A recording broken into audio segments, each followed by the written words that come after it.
I'm really excited about this week as far as our guests. Everywhere you turn in college sports, the three words you hear a lot is name, image, and likeness. NIL is such a big deal on the recruiting forefront, not just for football, not just for basketball, but for lacrosse, for baseball, for women's soccer, for men's soccer. And the difference at UVA is you're trying to be a school that promotes the everything athletic experience. When you go to UVA, there's several student athletes across different sports that, show success. You have UVA women's soccer that is undoubtedly some of the best student athletes in their game. Steve Swanson has done an incredible job in that program. You obviously have men's lacrosse that has won national titles. Obviously, you look at basketball, they also won a national title just a few years back. And you have Tony Elliott coming into UVA football to start fresh. And obviously, if you want to compete in college football recruiting, you got to have a plan for name, image, and likeness. So this week, we are inviting Lo Davis, who's in charge of Cavalier Futures. This is something that was announced last week as a new collective at Virginia. Collectives have risen across the country. A lot has been made about the Gator Collective down in Gainesville, Florida, which is connected obviously to University of Florida, and what they're trying to do with name, image, and likeness. So Virginia started their own collective. They announced it last week, but Davis only started really with Cavalier Futures on Monday. And here to kind of break down who Cavalier Futures are and what their main mission is Lo Davis. Lo, thank you so much for joining us today. Thank you for having me. Really excited to be here. Yeah, and I know you've been around the UVA program for a while. You worked at the VAF for about over 10 years. What type of experience and what is your mission when you started this Cavalier Futures? What you hope to bring? Sure. And I can take you back even further. I'm a 1991 graduate of the University of Virginia. So I've been affiliated for well over 30 years. And so having this opportunity and being approached to work directly with our student athletes, the world of college athletics is ever changing and evolving. And so to be able to assist our student athletes in navigating this new world, was something that was a no-brainer for me. And I think as we look at Cavalier Futures and our vision, we want to look at doing this in a uniquely Virginia way. So when I say uniquely Virginia, I want us to have the ability for our fans, our donors, our student athletes, and our administration to say, NIL, UVA, student athletes being able to capture revenue off of their name, image, and likeness. Well, we don't want you to hold your nose when you have to talk about those things as it relates to the University of Virginia. We want to be able to show that we can assist all of our student athletes from the top 1% who may end up benefiting, with substantial revenue, to the third string field hockey player or softball player or basketball player, that we will begin to introduce strategic relationships in the corporate world so that internships will be available, financial literacy will be taught to them, and then hopefully job placement through some of the relationships we have. So it's a pretty neat concept, and I'm really excited about the opportunity to lead this organization. And this idea didn't just come about in the last month or two. I know your transition from the VF to Cavalier Future started about 2 weeks ago, but this is an idea that's been months in the making. How did this kind of come about on the UVA angle? I know there's a lot of other collectives around the country for different schools, but how did it start from UVA? So UVA, the university and the athletic department, wanted to introduce to donors, to corporate partners, individual partners, what NIL is all about. And through their partnership with Altia Sports, there were some individuals who took in a Zoom call to really get educated on this world. And as we know, it's evolving, right? So it's changing each and every day. But three individuals who basically helped start Cavalier Futures, Doug Dunkel, Matt Link, and Ron Carey, all former student athletes at the University of Virginia, very successful entrepreneurs. They stepped up when no one else inquired. And so with those individuals, they started to build the foundation. And when they came to me, they said, listen, we can do this. We can tie in all of our networks in various industries and relationships. We can tie into our alumni base, and we can do something at the end of the day that our University of Virginia community can be proud of. We do know that, whether it's through NCAA, federal, state legislation, we're monitoring that on a regular basis. Part of our advisory board committee is an attorney, Brian Socolow, who really is a great resource for me as we navigate these policy changes. And so for us, we wanted to do this and do it to, first and foremost, to support our student athletes. I mean, that is absolutely important. We want to teach them that not every deal is a great deal, right? And so career readiness, brand value building, all of those things we're going to be able to offer. And like I said, we're extremely excited to get started with this. My next question, actually, you kind of alluded a little bit to it. In the world of name, image, and likeness, a lot matters of which state you live in and which state your school is at. I came Right. from covering University of Florida. Governor DeSantis really was gung-ho about putting this in the legislation, and they approved things that other states did not. Virginia is not one of those states. So when you try to establish a collective, how much did that affect what you could and couldn't do with this?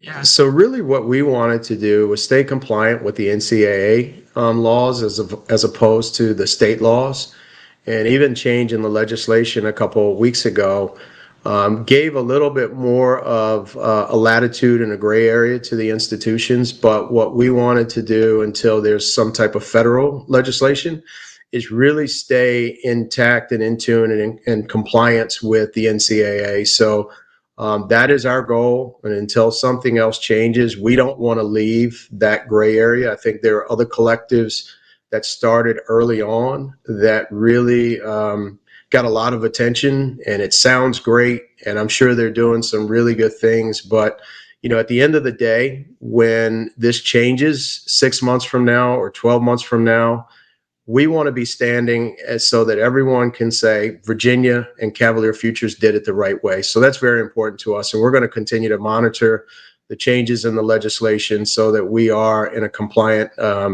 area, and that there really is no gray area for Cavalier Futures and the University of Virginia. That actually goes well with my next question, is because there is such a difference between each collective out there.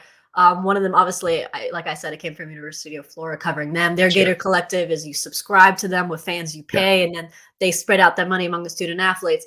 How will this kind of collective work? Was it just kind of linking the community with the athletes and kind of doing it that way, where small businesses can kind of sponsor athletes?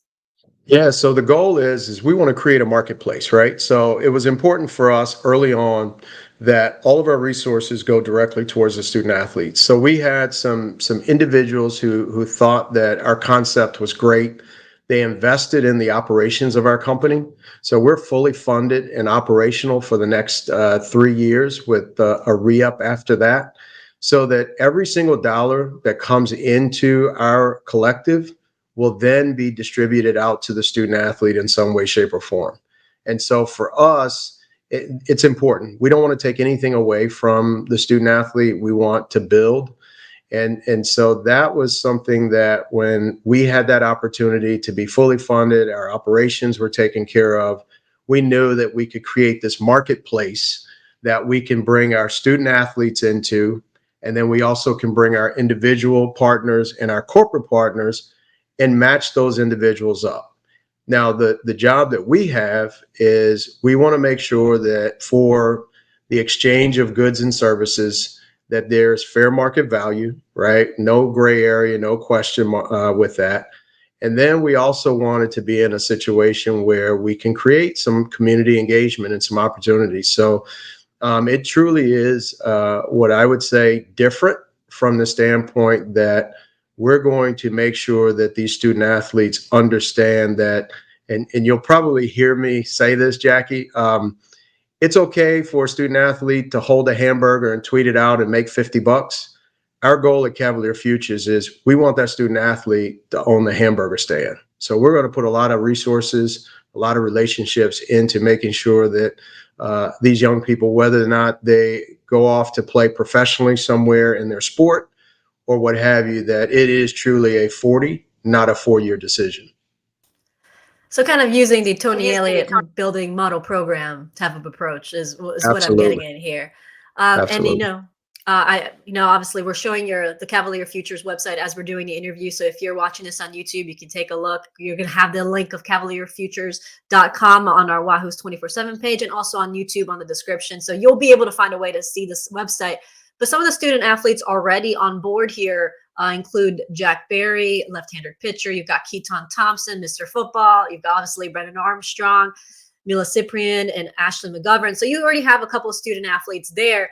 So if I'm a student athlete at UVA, what's the next step for me?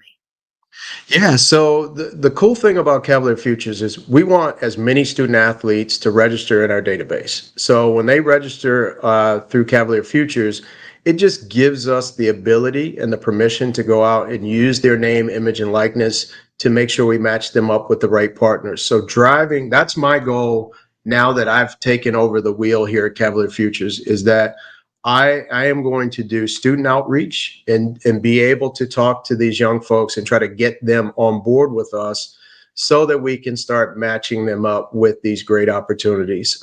There is no exclusive agreement with us. We're not a marketing agency, if you will, so there's no representation fee. But what we can do and what we will do is if the student athlete will assist us or ask for our assistance, then we will see this process all the way through from contract review to representation, but only if the student athlete needs it or we feel like we should offer that to that student athlete. We are also in the process of creating some great strategic relationships within the university. So with the law school, for example, we're also looking to create a relationship within Darden and McIntyre. And so those are going to be helpful resources for our student athletes that when there comes questions for contract management or financial literacy, we have somewhere to send them and it's not going to cost them anything to have those services. So we're extremely proud about that. Well, I mean, when you have one of the best public schools at your disposal in business and law, it's a shame if you don't use it. So that's Absolutely. and I was just, I'm going to bring the site up one more time. The advisory board has a lot of big names in there, and anyone who's a Wahoo would recognize a lot of these names. Obviously Ralph Sampson, Matt Schaub. Let's go down the list here. We have, Brian Sucklow, Drew Fox, Kyle Guy, Dana Boyle. So we have a lot of names that Wahoo fans certainly are familiar with. How much of a role will they play also in this? Would they be kind of accessible to the student athletes? When you say advisory board, what does that mean? Yeah, and we've got a couple more that will be named here fairly soon that we're really, really excited about. All of these, that have chosen to support Cavalier Futures. I look at it from this standpoint. When you have boards, sometimes you have the figureheads, and then sometimes you have the doers.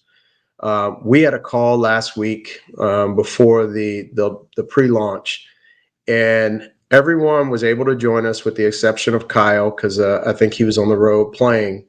But every single individual that you see on our boards are doers, and we wouldn't be at this point in the process so quickly out of the gate if it wasn't for our board of directors. But as far as our advisory board, everyone is willing to pitch in and help. The good thing about it is we all have a passion for UVA athletics. We all lived it as former student athletes. So it gives us the ability to connect with our current student athletes. We have their best interests at heart. And then it's also a way to pay it forward. So what we're going to look to do over the coming weeks is there's going to be areas within Cavalier Futures that are going to be exciting opportunities that we're going to have each one of our advisory board members take on some really, really cool things. I mean, you think about a Dana Boyle, who is an ESPN commentator. Imagine Dana working with our student athletes in the realm of media. Drew Fox, who was a very, very successful student athlete lacrosse player here. Drew has worked on Wall Street and is really connected to a bunch of people in many different industries. So imagine a financial literacy conversation with Drew Fox. And Ralph Sampson, we talked about with Ralph, coming from my background in fundraising, I think Ralph could be a huge fundraiser for us. And so as we continue to change the model and fund our organization, Ralph had some really, really cool ideas about tying into his MBA network and getting folks to Charlottesville. And this will all be done in the benefit of our student athletes. Someone that's not on our advisory board that is a really big name here around UVA and obviously in the NFL for a long time is Herman Moore. As you'll see in my bio, I worked with Herman for many years handling his off the field matters in marketing. And so we had a great relationship. And so now we're reconnecting as grown-ups, if you will. And Herman and his group at Team 84 LLC will help us with some brand building and contract management and some marketing and merchandising and NFT stuff that he's been doing at a high level here over the last several years. So we're really dialed in and we're really connected with a lot of high-powered people who really care, and there's no benefit to them. And I can tell you that there is no money going back to our board. We're going to be, fiscally responsible so that we can make sure every student athlete has an opportunity with Cavalier Futures. And I want to clear something up for people who are, there's a lot of casual fans or even some fans who are confused about name, image, and likeness. This is something you hear so much stories, so many rumors out there that, offensive linemen are getting paid $100,000 to commit to a school. So because you had to leave VAF because of compliance, you can't do VAF and Cavalier Futures because you can't be officially affiliated with the University of Virginia because that would go against NIL rules. Correct. So when you're dealing with this, kind of like you said, it's still, the rules are still being developed. There's still some gray areas around there. Yeah. How much can you involve, let's say, Tony Elliott and Tony Bennett and other head coaches like Lars? How do you involve them into the process? Or can you even involve them in the process at this point? That's something that I feel like a lot of people would more clarity on this. Yeah. So our approach is we really want to err on the side of caution with our relationships. Obviously, 12 years of equity and existing relationships, both with our coaches, student athletes, and administration, there's going to be natural interaction and conversations that we will have over the course of time. I think, and we'll always ask for clarity from compliance, but to have a conversation with our current coaches about what exists in this space, we certainly can inform them, no different than what Altea Sports is doing, and educate them on exactly what we have to offer. But that coach, administrator, they certainly can't be an influence on our student athletes in terms of pushing them directly towards us. But again, at the end of the day, what our hope is that we can be in a position that when the policy is in a little bit clearer position, we certainly are going to have a relationship with the university because they've seen that we do things the right way. We've done things in a compliant way. So in an ideal world, I think for both Cavalier Futures and for the university, if the legislation comes down that allows us to connect and work together, I think that's the best of both worlds. But yes, I don't think there's anything wrong with talking to our coaches and letting them know that this exists, but we'll be very clear to say, listen, we're not asking you to send people our way, but certainly we want to make you aware because, I think we would be naive to not think that student athletes and recruits are not asking the question about the NIL space at various universities.